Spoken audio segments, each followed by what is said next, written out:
నువ్వు గుర్తుకొచ్చిన ప్రతిసారి ఎలా ఉన్నావని మెసేజ్ చేద్దాం అనుకుంటున్నా, కానీ నీకు ఇష్టం లేదని ఆగిపోతున్నా. సంతోషంగా ఉన్న నిన్ను ఎందుకు ఇబ్బంది పెట్టాలి అనిపిస్తుంది. అందుకే నీతో మాట్లాడాలి అన్న కోరికను చంపుకుంటున్నా.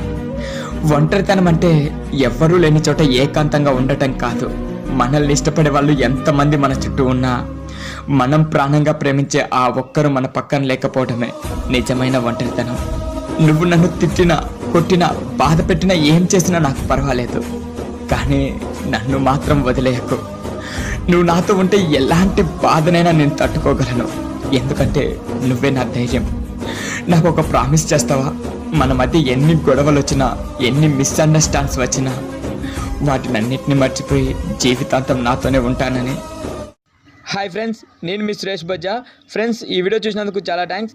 అలాగే మరిన్ని ఇలాంటి వీడియోస్ మీకు కావాలనుకుంటే క్రింద కనిపిస్తున్న రెడ్ కలర్ సబ్స్క్రైబ్ బటన్ మీద క్లిక్ చేయండి, మరియు పక్కనే ఉన్న బెల్ ఐకాన్ మీద క్లిక్ చేయండి. ఫ్రెండ్స్, చాలామంది మన ఛానల్ సబ్స్క్రైబ్ చేసుకున్నారు, బెల్ ఐకాన్ మీద క్లిక్ చేసినట్టు లేరు. ఫ్రెండ్స్, ఒకసారి క్లిక్ చేయండి. Thank you friends, thanks for